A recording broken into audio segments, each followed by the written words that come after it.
Bigfoot my ass. You're just another perv in a suit trying to put their dicks in my beard. Bigfoot my ass. You're just another perv with a beard trying to put their dicks in my ass. Bigfoot my ass. Bigfoot my ass. Bigfoot my ass. Welcome to episode 2 of Bride of Chickenstien. You got me, Owen, and you got Cynical. Yep. And before we get going here, I just want to say, don't cross our path or you're going to get stomped. Come on, name the song. I can't even remember. It sounds familiar, but... We're hanging tough. Yeah, I was about to say the New Kids song. Yes, that is a line from the New Kids on the Block song, Hanging Tough. Well, see, I grew up in the same time that you did, and I remember when the New Kids were big, and I think, like, I specifically blocked that part of my brain. I've been avoiding that song for like 20-something years. So, come on, it was on a regular show. I didn't get to see that episode, though. I would actually appreciate it on there. Fine. New Kids on the Block hater. I wouldn't consider myself a hater. I just more like a loather. I just really... No, just kidding. Alright, so this is about a week after we recorded the last one, even though technically it's Tuesday and I didn't put the other one up till Sunday. But it's a process. I didn't have enough time to watch those movies that we rattled off, because I work nights and I sleep during the day, man. Right. Well, you didn't get a chance to watch all of them or any particular one we mentioned. But you did see something, right? Something we can talk about? Sasquatch Hunters. Oh, nice. Have you seen it? No, it sounds awful, but... No, but it actually kind of sounds like it's one of those things. Is it so bad it's good? Yes. The tagline is, fear is primeval, the agony is real. All I can picture now when you say tagline or anything like that is like I've got that Hanging Tough song looping in the back of my head. So I kind of pictured like Bigfoot, and he was like had his arms crossed, he had sunglasses on, his hat backwards, doing the New Kids dance. And on the back it says, "Some legends don't die, they kill." Oh god. So this is a low budget movie. The person that directed it and pretty much everyone that started it has been in nothing since. Not all of them, but most of them. So, yes. There's another one out called Sasquatch, has the same font. That's what I was talking about a little earlier. They're both put out by the same people. So I think they just bought 2 low-budget Sasquatch movies and tried to act like they were, like, sequels to each other or whatever. Oh, yeah. That was their plan all along. Yeah, there's a lot of complete pointless dialogue in this. There's literally, they're going out in the woods to find bones that they think is from a gorilla, even though it's in America. Nobody ever thinks Sasquatch at any point in this time. It's just a lot of dialogue. I guess it's trying to set up characters, but it's just completely pointless. And they're hiking out. It takes like 2 days to get out there. And then they set up camp, and they wake up, and behind them they find a bunch more bones. It's like a burial ground. So they start digging it up, and it's like, oh, you know, it could be linked to the Cro-Magnons. And it's like this giant skull. I forget what they call them. The really giant human bones that were found. Yeah. So then one of the guys goes missing, and they kind of go looking for him. And they come back, and all the bones are reburied. And they're like, what's doing this? Did they not suspect Blair Witch at any point or anything like that? No. But there's this great line. They find a dead bear carcass in a tree, right? Like, up in a tree. In a tree. In a tree. So they're like, what could have done this? And they're like, another bear? And someone's like, coyotes? He's like, yes, a bear with his tree-climbing coyotes did this. Still, no point they think Bigfoot, Sasquatch, or anything. They do. Just to me, it seems funny that a bear would ever die inside of a tree without falling out. You know what I mean? Like even a bear that could climb up there and die, would probably fall out. So the line is, I don't know if it's exact how I'm going to say it, but I'm pretty sure it's close. This guy's getting mad about all the people's speculations, so he just says it's a bear, and he's like, it must have been a pretty big fucking bear to do this, because that's a pretty fucking big bear itself. Something like that. God. And there's been no swearing up to this point. It's just like, what? He was letting the drama, build up so that it'd be justified. So, a big fucking bear killed that big fucking bear and put it in a tree. These guys, probably that's the reason why they haven't done any more movies. Like, this is so genius, they probably all went on to be, like, nuclear physicists and stuff like that. It's awesome.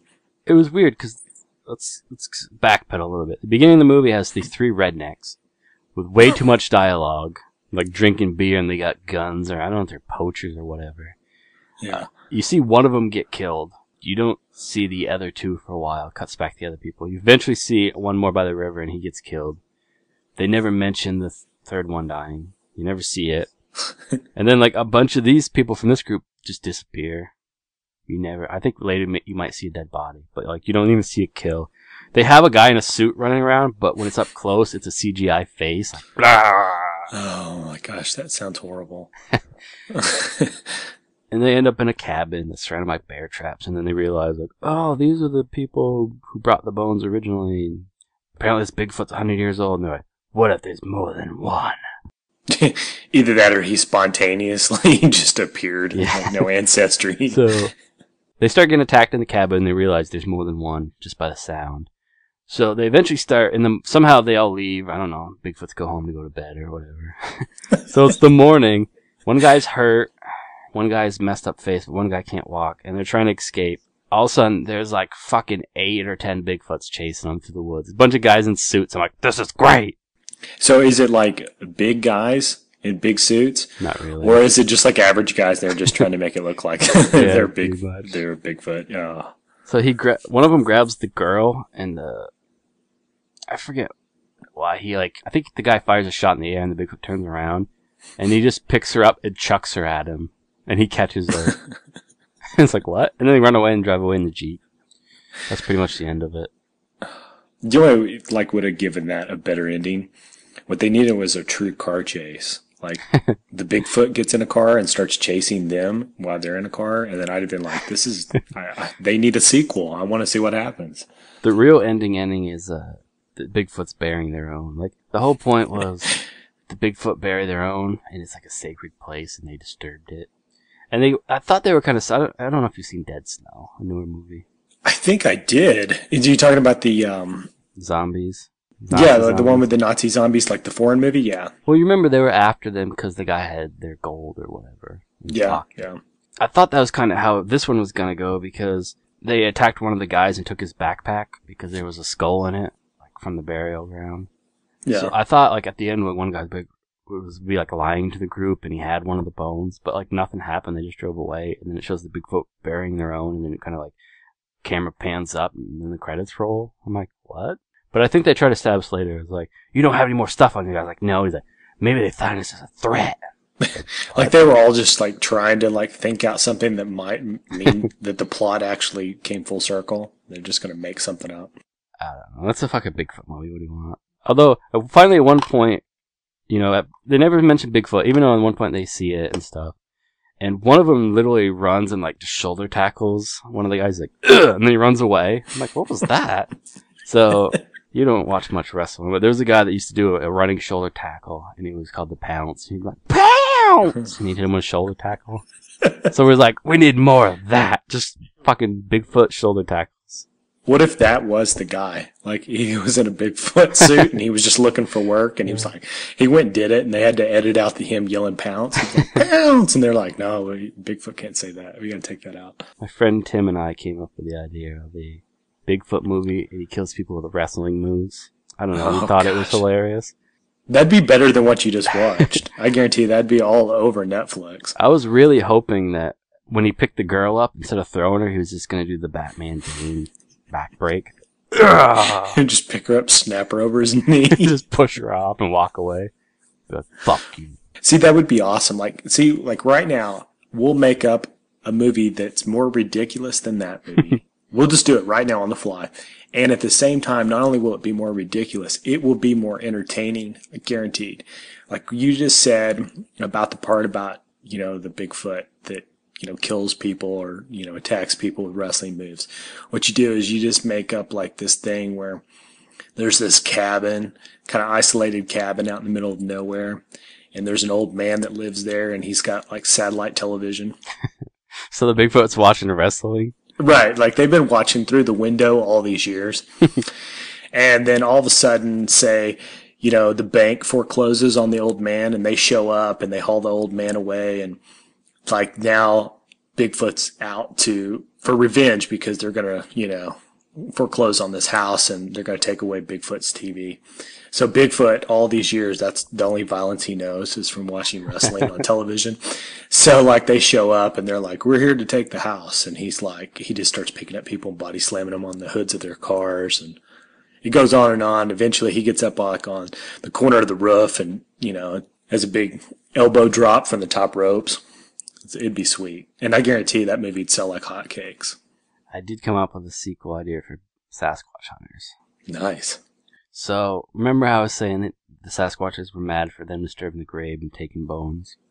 Mm-hmm. And how I thought one of the guys at the end had a bone on him, and that's why they're after him?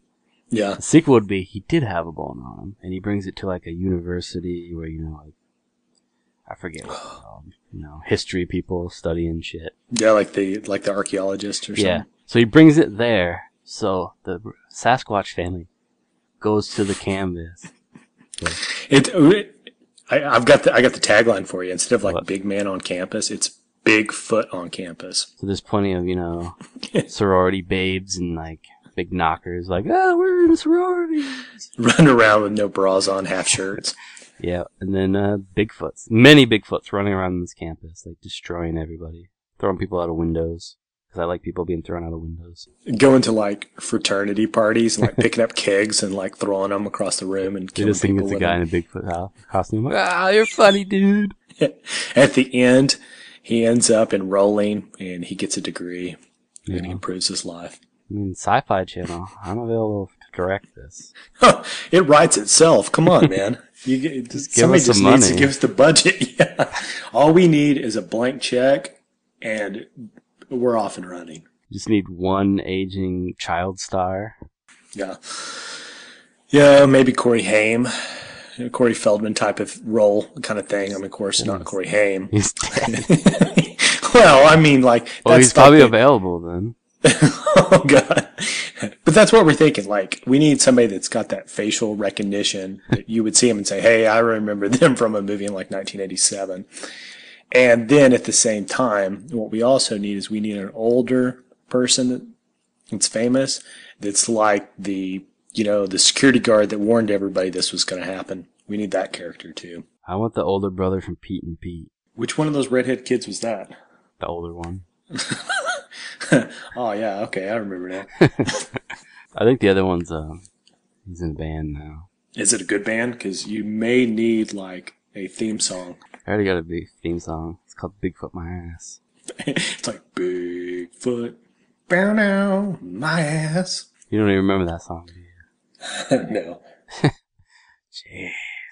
I'll have to put it on here then.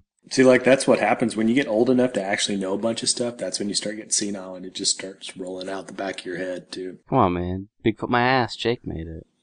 Oh, you're talking about the song that you guys came up with? I thought you was, like, trying to pull something out from, like, the 90s or something. Man. I hadn't heard of it. I'll just use that and I'll just call it Bigfoot My Ass, Sasquatch Hunters 2. It makes no sense.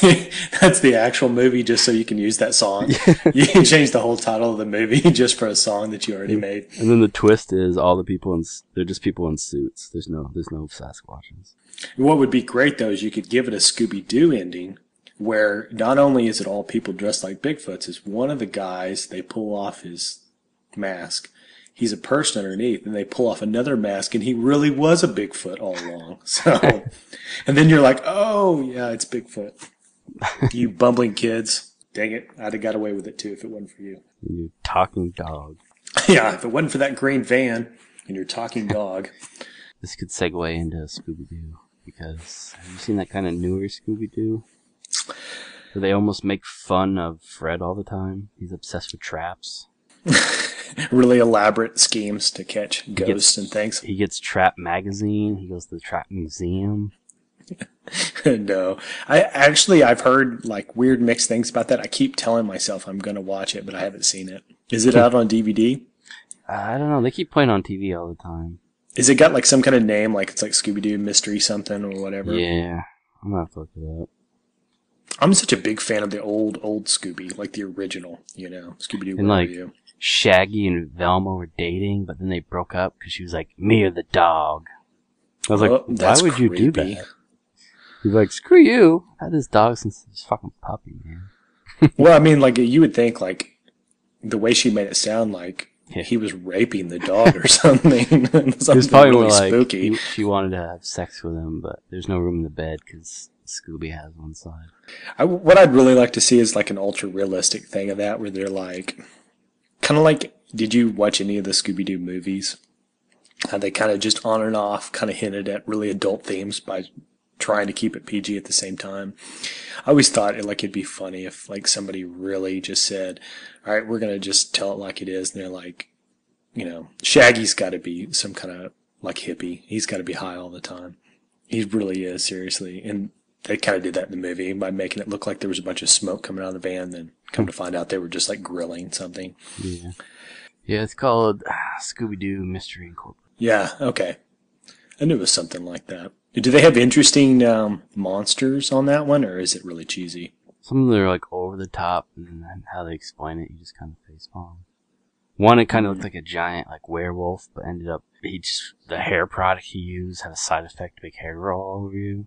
Oh, so it wasn't even like a costume. It was just that dude was super hairy. Oh, yeah. That's hilarious. It says Scooby-Doo and the gang attempt to solve creepy mysteries in the town of Crystal Cove, a place with a history of eerie supernatural events. And now we can segue to Eerie, Indiana. It was very smooth segue, by the way. So I watched episode 1. Yeah. Just episode What'd you think? 1. Like you said, it's very Goosebumps.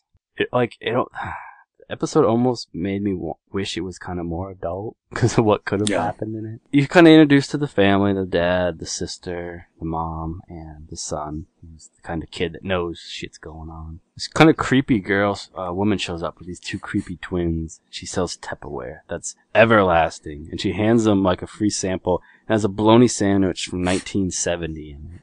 Still fresh as the day it was put in. I bet you it's an evil bologna sandwich. No, that would have been awesome. So, one of the twins hands the kid a note, and it just says yearbook 1964. Some 60 something. So he's looking through it, and he sees the twins in it. Oh. Same age. So he's like, alright, something's going on. So he ends up looking in the window, and the mom is sealing them in a giant Tupperware dish. Oh my gosh. So then she sees them, and she's That's so cheesy, it sounds awesome. Yeah. Well, she sees them, and he like falls out the window, and she's like got this really creepy look on her face. Like she's evil as hell. And then, she's trying to get, the kid's mom to buy this Tupperware from them, and they're having like this weird, creepy party. And they're all dressed like they have 60s clothes on, and they're all telling stories about how great this Tupperware is. Like, this has been sealed since, 30 years. And of course, the mom doesn't even like hint at the fact they're talking about how all this stuff has been sealed this long. And it's like, shouldn't she be picking up like, shouldn't these women be a lot older? Yeah. But she never picks up. She's going to buy a bunch. And then he's freaking out because he thinks his mom's going to put them in Tupperware dishes. So he helps the twins. He basically lets them out at night. And then they're like, we'll take care of our mom. And they walk away. And I'm like, I gotta kill her.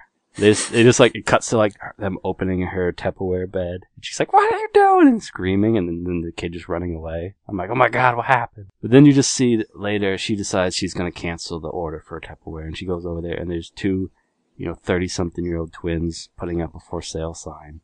Oh, you know what would have been awesome if they had given that like the Indiana Jones and the Last Crusade type ending instead of that, where like, like once they do age, they're like instantly aged like way too much. They just turn to dust. Like, oh, they just like age 150 years in a second. They just turned, they weren't that old. They turned to the age they would be. Right. Well, that'd have been cooler if they'd have been in Tupperware like 130 years. Yeah, I was thinking it was going to be like a cutaway to like the mom's skeleton.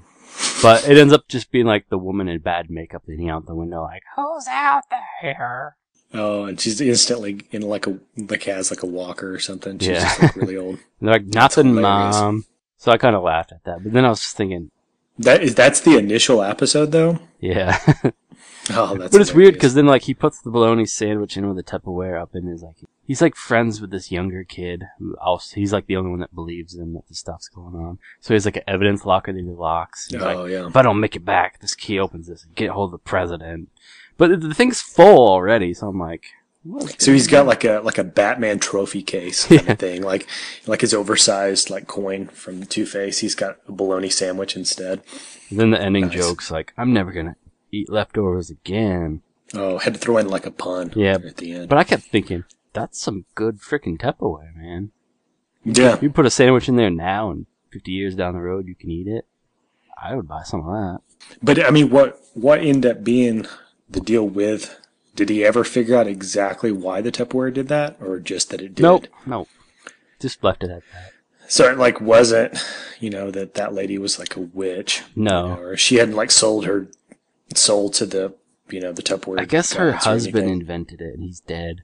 And when the husband died, that's when she started sealing the kids away in it so they would never grow up and never leave her, I guess. That's actually the scary part of that. She's like, my husband died. And then, like, if it cut to, like, her closet, she's got him, like, stored in there. She's like, he's always as fresh as the day he died. Yeah, he's still dead, though. He'll never live again, but he looks like he's 65 for the rest of eternity. Hers was modified. She had handles inside so she could seal herself in and let herself out. The kids were just sealed in there and they couldn't get out. But like, she was even playing a tape. It's like, if you sleep in this 8 hours a night, you'll be young forever. Creepy. But at the same time, I start thinking, like, other than that the twins asked for help, like, I don't want to be in 7th grade all my life. It's pretty much what they said. They're like, that's a living hell. But it was like, why would it matter that she seals her way and stays young? Why would that matter to this kid next door? Like, I hope you get old and die. The kid's like, this is against my religion. I'd be like, hey, can I have your bed? Yeah, that kid's like, I'm going to try to solve some crime, so I want to be like 13 for the next 30 years so I can get it all done. If you think about it, you're like a vampire, but you can go out during the day and you don't have to suck blood. That's kind of funny, like, to think that out of all the weird stuff they could come up with this little town, that was the first story they went to. It makes you wonder, like, how would it, you know what I mean? Like, you lead up to the Tupperware story. It seems like you'd have something a little bit more generalized. They're like, oh, there's a Loch Ness Monster type thing at the local lake. It should have been just like, oh, I was bringing this, because she's going to cancel order. Like, I'm bringing this over. They're like, I'm sorry, she passed away. You can come to her funeral today. So the twins said a shit, and then they went like, They're like, yeah, you killed our mom. Like, actually, we killed her. And they bury her like in a gigantic Tupperware. She would have wanted this way. It's got like a thing on the side that says like they could have done it cheesy for the. I mean, I guess they went really kiddie, but like, if you think when they opened it and the mom started screaming, they could have just like, I don't know, just had a skeleton in there or something. Yeah, but if you did look up, you said that there's like how many episodes? Like 15 or 20? I don't remember, but they're all on Netflix right now. If you have Netflix. There's a plug for Netflix right there. You can watch Eerie, Indiana. I was happy to see it on there because I didn't want to pay $30 and be afraid if I hated it. Yeah, I don't blame you because that kind of reminds me of the sort of thing that no matter how much you like it, there's probably a certain feeling that if you watch all those episodes, you won't be in the mood to watch them for a while. You know what I mean? Like, they're not super exciting and they'll probably stay in your memory pretty well. If you read the description about that 5 years from now, you'll remember that episode. And I'm assuming at some point there's going to be a Bigfoot, because in one of the openers, he's like, Bigfoot eats out of my trash. And if it's just in the opening, I'll be pretty... Yeah, I don't know. I wonder if, like, I think that show got canceled pretty early, so I hope that they achieved most of the early stories that they wanted before it kind of unfolded. Yeah, like, he even points out there's, like, a lot of weird stuff. Like, it looks like a nice suburban, perfect area. And then you see, like, all the guys mowing their lawn, and they're turning at the same time. And there's like a bunch of basketball players, and they're all dribbling at the same time, walking down the road. And some reason, a raven or a crow like eats their mail, and he eats the eyes out of it. And then there's like, it shows him like on a barn, and there's an eye in his mouth. I'm like, is he plucking out eyeballs? I'm like, that seems a little more extreme than what I've seen so far. You're like, we can't even like have the Tupperware mom turn to a skeleton, but this guy's like eating eyeballs. He's like, it's a bird, it's okay. Yeah, it's like, it's a crow. That's like, they have no morality. Hopefully he talks. Like, nevermore. Yeah, like flies away. Nevermore. Craps on him. So, we were talking about like different Halloween things leading up to this Eerie, Indiana thing and all that stuff. And you were saying it was similar to Goosebumps. Yeah. And we were talking about, if you've seen Goosebumps, right? I know I've seen him as a kid. I'm not sure if it's even Goosebumps, the one I always remember, where the kid's obsessed with comics, and then like a bad guy's there. He has an invisible building. It could be like another R.L. Stein. Yeah, he's done a few different series. I think Goosebumps was probably the most popular one, but there's actually another one out now that maybe started like a year or two ago, and it's out on DVD. And the whole thing I saw was R.L. Stein, but they're all kind of the same. You know what I mean? Like the only thing that gets updated is like the kids have more recent clothing on. It's all the same kind of stuff. What's kind of famous about some of those is they end up getting some decent kid actors before they get famous sometimes. That's kind of funny to see because if they ever do, you can guarantee that kid's face gets plastered on everything from then on. You know what I mean? Like they want to like cash that in. It'd be funnier if they put the adult picture on it. Like that guy. You're like, don't you want to watch this? And then you put it in, and that kid's like 7. And you're like, I don't even see him. Where's this guy at? And it's like, oh, it's that little kid over in the corner. Oh, no. But Goosebumps to me it's kind of a weird concept because I was just old enough that I missed Goosebumps. Like I remember it being around, but I was just old enough that, it was like not pointed towards my age group. And I always thought that it was kind of strange because we should have had something like that when I was a kid because I always liked things like that. And then, I felt like we kind of got gypped and they didn't want to give us something. But I don't know. I think Goosebumps is corny and cheesy as it is. It can be fun from time to time. Tell me if I'm crazy, but Tales of the Crypt had a kids show, right? Yeah. In fact, it had 2 kids shows. There was a cartoon, and it was called something The Crypt Keeper. Maybe is it Tales from the Crypt Keeper or Crypt Keeper Tales or something like that?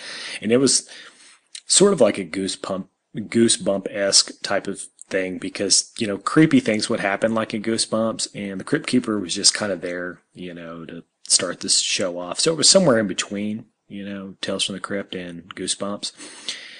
And the Crypt Keeper, of course, was really tame. He didn't look scary at all, And then there was another one that was a game show. And I cannot remember what the name of that is. If somebody is listening to this and they know the name of that, put that down below because I won't think of it while we're here. But there's small clips of it on YouTube, but it's never been released. Any kind of DVD or VHS or anything like that. But it was a game show where kind of reminded you of, remember like those old Nickelodeon type game shows like Guts? Yeah. And Guts stuff like was that. Awesome. It was like that, but it's like got a Crypt Keeper theme. And it's really funny because it was like a cash in on the whole concept because it really didn't have anything to do with that. You would like do all these things that were really corny and cheesy, but it would be exactly like Guts, except for they would dress the stage and all of the, event type things that they would have to go through, like whatever, they had to go across this thing and not fall in this pit. And it would have all this like smoke and lights and it would look like a castle. I mean, you could have just changed the backdrop of all that stuff to anything you wanted. And they would have the voice of the Crypt Keeper, like every once in a while, but it was just hosted by like a regular dude. You know what I mean? And they'd have like teams. You'll have to look that up on YouTube. It's really funny. Now, was there one, or was it Goosebumps, where it started where they were all sitting around a campfire? Oh, I think that one is, Are You Scared of the Dark? I think. You remember, is that what? It was Maybe. kind of like the Goosebumps. I think that's what it was called, wasn't it? I don't remember. I just remember they sat around a campfire and they go, oh, Yeah. tell you a scary story. Yeah. And it would kind of fade into whatever they were talking about. Yeah. And it went on for like 3 seasons. It's like they sat around that campfire their whole lives. Then I remember it'd come back and they're like, that wasn't scary. And then the guy would go, boo, and he'd go, ah. Yeah, it always like, we were talking about how Scooby-Doo has the exact same ending with just different people. That show was kind of the same way. It had the same ending. I'm not scared. And then the kid would like pee himself.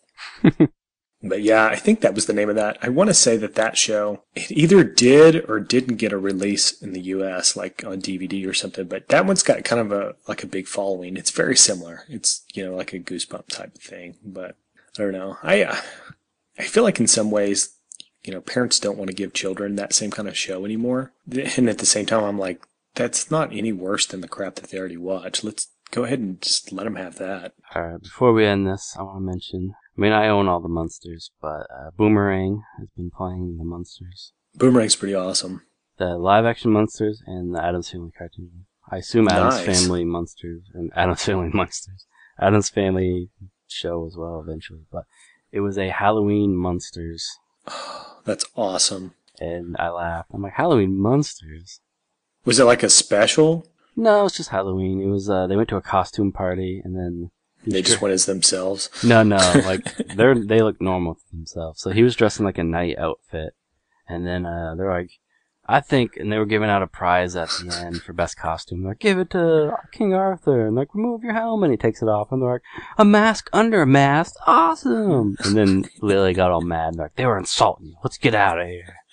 It would have been awesome if they, like all those shows where they do that, where the person just like goes, kind of like on E.T., like you can kind of like go just hide out in public, during those times. That poor hot Marilyn.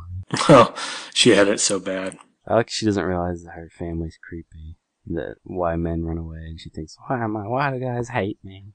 I know, and that gag went on for so long, it used to make me mad. Because I'd be like, I'll marry her. Yeah, we love you, and I don't care that your dad's like the Frankenstein's monster. That's her uncle, isn't it? I guess, is it? I guess it's not there. But in that episode, she called them her parents, but I'm pretty sure that's her uncle. Yeah, I don't even know. I haven't actually watched that show very much since I was a kid. When I was a kid, it was on in the afternoons. Like it was just a rerun with like Bewitched and, and all that stuff. I Dream of Jeannie. I'm trying to remember. I think the parents like sent her to live with the aunt and uncle because she was ugly. Ugly to their family standards anyways. You're so ugly, we're sending you away. We want to really show you how much we love you. We want to give you another chance because, by God, you're an ugly kid. Get out of our house. But Grandpa baby laughed because he was dancing with this girl, and he was like, "You remind me of one of my wives." And she's like, "Oh, really?" He's like, "Yeah, I've had 100-something of them." He's like, "Oh, you must miss them." He's like, "No, I see them all the time." If you really dwell on what he just said right there for very long, there's layers of creepiness in what he just said. It's like, all right. Yeah, either they're all dead, and I don't know, he has zombies. He's got them like stacked. He's got them stacked up around his coffin. Or he turned them into something with his magic, and they're in jars in the base in his lab. They're all like slugs now in a jar. It's laboratory. Or I was thinking like either that or he's just like a polygamist. Oh man, I gotta play some Munster stuff sometime. Yeah. Goes through the alphabet, and he's like, H is for Halloween. Anyways. That's awesome. I've got to get some monsters. All right, well, thanks you guys for listening to another Bride of Chickenstein. We really appreciate all your support. If you guys have any suggestions for something you'd like to hear us talking about next time, definitely leave us a comment. And we're open to any subject matter. I don't know about Owen himself, but for me, I mean, we just get started on whatever, and it just kind of evolves after that. We don't plan these out very well, but it makes for a lot of fun. So you'll know that we don't script these. So, yeah, go ahead and send us off from there. Thanks for tuning in, and it's time to play some Battlefield. All right. See you guys tomorrow. Well, really not tomorrow, but later. I will see you guys in about 3 weeks when Owen edits this.